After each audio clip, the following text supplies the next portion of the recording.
नमस्कार दोस्तों, चलिए जानते हैं the United state of greater Rajasthan की फटाफट 50 बड़ी खबरों को सिर्फ 10 मिनट में। लेकिन उससे पहले आप यह वीडियो किस जगह से देख रहे हैं, हमें कमेंट में जरूर बताएं।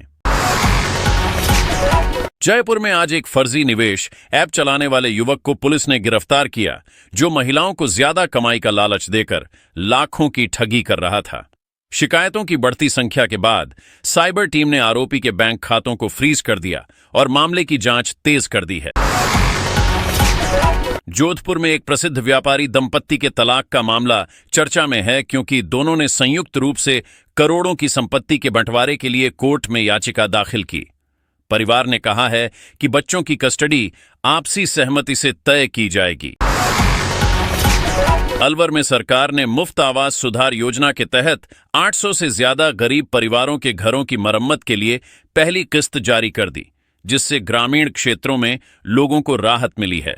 प्रशासन ने बताया कि आगे और भी घरों को शामिल किया जाएगा। कोटा में एक कोचिंग छात्रा की संदिग्ध मौत के बाद पुलिस ने रूममेट और दोस्तों से पूछताछ की है, क्योंकि कमरे से कुछ आवश्यक दस्तावेज गायब मिले हैं। परिजन न्याय की मांग कर रहे हैं और जांच टीम ने केस को संवेदनशील बताते हुए सभी एंगल पर काम शुरू किया है। सीकर में आज सरकारी शिक्षक भर्ती की नई वैकेंसी का नोटिफिकेशन जारी होने के बाद हजारों युवाओं ने तुरंत आवेदन प्रक्रिया शुरू कर दी। इस बार सीटों की संख्या बढ़ाई गई है, जिससे प्रतियोगी छात्रों में उत्साह देखा गया। जयपुर में आज सुबह राजधानी के कुछ संवेदनशील सरकारी परिसरों को प्राप्त धमकी ईमेल के बाद पूरे इलाके में सुरक्षा सतर्कता बढ़ा दी गई। पुलिस और बम निरोधक दस्ते ने विस्तृत तलाशी अभियान चलाया और लोगों से योजना के अनुरूप सहयोग की अपील की। तलाशी के बाद अभी तक किसी संदिग्ध सामग्री की पुष्टि नहीं हुई है, पर जांच आगे बढ़ाई जा रही है ताकि किसी भी तरह की सार्वजनिक असुरक्षा रोकी जा सके। राजस्थान उच्च न्यायालय के परिसर को दोबारा मिली धमकी के बाद न्यायिक अधिकारियों ने सुरक्षा व्यवस्था और प्रवेश प्रक्रिया खड़ी कर दी है। उच्च न्यायालय के बाहर एंट्री पास सिस्टम और बैगेज चेकिंग तेज कर दी गई है। न्यायालय प्रशासन ने कहा कि सुनवाई प्रभावित न हो, इसके लिए वैकल्पिक व्यवस्था भी लागू की जा रही है ताकि वाजिब कार्यवाही समय पर चलती रहे। राज्य सरकार और केंद्र के बीच धर्मांतरण रोधक कानून की वैधता पर चल रही कानूनी बहस ने आज नया मोड़ लिया, जब शीर्ष न्यायालय ने इस मामले पर विस्तृत तर्क मांगे। इस सवाल ने सामाजिक और राजनीतिक विमर्श को फिर सक्रिय कर दिया है और नेताओं के बयान लगातार सुर्खियों में हैं। विशेषज्ञों का कहना है कि इस मामले का प्रभाव सिर्फ कानूनी नहीं होगा, बल्कि सामाजिक सहनशीलता और संवैधानिक ढांचे पर भी पड़ सकता है।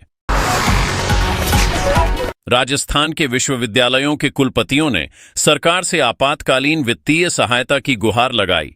उन्होंने चेताया कि यदि वेतन और आधारभूत खर्चों के लिए फंड नहीं मिला तो शिक्षा सेवाएं प्रभावित हो सकती है। कुलपतियों ने विस्तृत बजट मांगा है ताकि छात्रवृत्तियां, प्रयोगशालाएं और छात्र वेलफेयर प्रोग्राम सुचारू रूप से चलते रहें और शोध कार्य रोके न जाएं।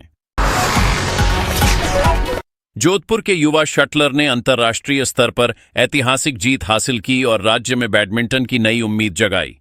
खेल संगठनों ने कहा कि खिलाड़ी को आगे की ट्रेनिंग और विदेशी टूर्नामेंट के लिए समर्थन दिया जाएगा। इस सफलता ने स्थानीय अकादमियों में दाखिले और बच्चों के खेल प्रोत्साहन कार्यक्रमों में दिलचस्पी बढ़ा दी है। राजस्थान क्रिकेट टीम का शायद मुश्ताक अली ट्रॉफी में क्वालिटी मुकाबला खत्म हुआ और टीम को हार का सामना करना पड़ा, पर घरेलू खिलाड़ियों के अच्छे प्रदर्शन ने अगले चरण के लिए उम्मीद बनाए रखी। खेल प्रेमियों ने कहा कि छोटी छोटी तकनीकी कमियां दूर करके टीम आगामी टूर्नामेंट में बेहतर कर सकती है। किसानों के हित में बनाई गई सरकारी रिपोर्ट के बाद मुख्यमंत्री ने कहा कि किसान सम्मान निधि और अन्य सहायक किस्तों का पैकेज फिर से मूल्यांकन किया जा रहा है और आगामी दिनों में अतिरिक्त धनराशि जारी करने पर विचार है। किसान नेताओं ने इसका स्वागत करते हुए कहा कि समय पर भुगतान और पारदर्शी वितरण से रबी उत्पादन में मदद मिलेगी। किसान संघों ने जयपुर में सरकार को ज्ञापन सौंपते हुए अपनी मांगों की प्राथमिकता सूची फिर भेजी और 30 दिसंबर को बड़े स्तर की रैली की बात दोहराई। दोनों पक्षों के बीच वार्ता के द्वार खुले हैं, पर समाधान के लिए तात्कालिक कदमों की मांग तेज है। सरकार ने वार्तालाप का आश्वासन दिया है और मध्यस्थता के लिए एक कमेटी गठित करने की बात कही गई है।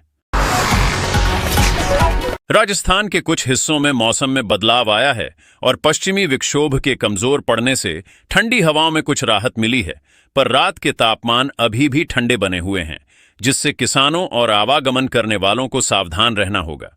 स्थानीय प्रशासन ने पशुपालन और संवेदनशील फसलों के लिए सलाह जारी की है ताकि छोटे नुकसान से बचाव हो सके। सोने चांदी के अटाल बाजार में उतार चढ़ाव देखने को मिला और निवेशकों तथा दुकानदारों ने अलर्ट मोड रखा। सोना महंगा होने के कारण शादी सीजन में खरीदारों के निर्णय प्रभावित हुए। स्थानीय ज्वेलर्स ने कहा कि मांग स्थिर है, पर कीमतों की अस्थिरता खरीदारों को सोचने पर मजबूर कर रही है। राज्य शिक्षा विभाग ने साफ कहा कि परीक्षा अवधि में किसी भी अतिरिक्त कार्यक्रम की अनुमति फिलहाल नहीं होगी, ताकि छात्रों पर प्रेशर कम रहे और परीक्षा शांतिपूर्ण तरीके से संपन्न हो सके। स्कूलों को इस संबंध में निर्देश दिए गए हैं। विभाग ने आश्वस्त किया कि आवश्यक सांस्कृतिक या शैक्षिक गतिविधियां भविष्य में उपयुक्त समय पर आयोजित की जाएंगी। राजस्थान में सुरक्षा समीक्षा बैठक के बाद संवेदनशील स्थलों पर पैनी निगरानी बढ़ा दी गई और जन सुरक्षा सुनिश्चित करने के लिए पुलिस तथा गुप्तचर एजेंसियों का समन्वय तेज किया गया। बैठक में साइबर सुरक्षा और धमकी अभियान के स्रोत खोजने के उपायों पर भी चर्चा हुई, ताकि संभावित खतरे का त्वरित रोका जा सके। राजस्थान बोर्ड और शिक्षा संस्थानों के बीच सिलेबस और परीक्षा तिथियों को लेकर हुई बैठक में छात्रों की अनिश्चितता दूर करने की कोशिश की गई और शीघ्र घोषणा का भरोसा दिलाया गया, ताकि अभ्यर्थी योजना बना सकें। प्रशासन ने कहा कि पारदर्शिता बनाए रखने के लिए समय पर अधिसूचना जारी की जाएगी। राज्य के कई जिलों में सुबह शाम कोहरे व शीतलहर के असर से सड़क यातायात प्रभावित रहा और ट्रैफिक विभाग ने ड्राइवरों को धीमी चाल और सावधानी अपनाने की सलाह दी। स्कूलों और कार्यालयों ने आवश्यकतानुसार समय सारणी पर समायोजन किया। स्वास्थ्य विभाग ने लोगों से भीड़भाड़ में मास्क और गर्म कपड़े पहनने की सलाह दी है। राजस्थान में शहरों और कस्बों के जलापूर्ति योजनाओं के क्रियान्वयन के लिए नई परियोजनाओं को मंजूरी मिली है, जिनमें छोटे बांध और जलयोजन के पंपिंग सिस्टम शामिल हैं, ताकि शहरी और ग्रामीण क्षेत्रों में पानी की विश्वसनीयता बढ़ सके। अधिकारी पहले चरण में कुछ जिलों में त्वरित कार्यवाही आरंभ करेंगे। राजस्थान के स्वास्थ्य केंद्रों में सर्दी संबंधी वायरल मामलों के लिए अतिरिक्त बेड और फर्स्ट रिस्पांस टीमों का इंतजाम किया गया है, ताकि बुजुर्ग और बच्चों को त्वरित उपचार मिल सके। स्वास्थ्य अधिकारियों ने टीकाकरण और स्वच्छता पर जोर दिया है। लोक स्वास्थ्य अभियान के तहत मोबाइल क्लिनिक भी सक्रिय किए जा रहे हैं। राजस्थान में डिजिटल पावर नेटवर्क और रूफटॉप सोलर बूस्ट जैसी हरित ऊर्जा परियोजनाओं पर तेजी से काम हो रहा है और उदयपुर व कुछ अन्य शहरों को चिन्हित कर सोलर कनेक्शन बढ़ाने की योजना घोषित की गई है। ऊर्जा विभाग का मानना है कि इन पहलों से बिजली बिल घटेंगे और पर्यावरण प्रभावित लाभ होगा।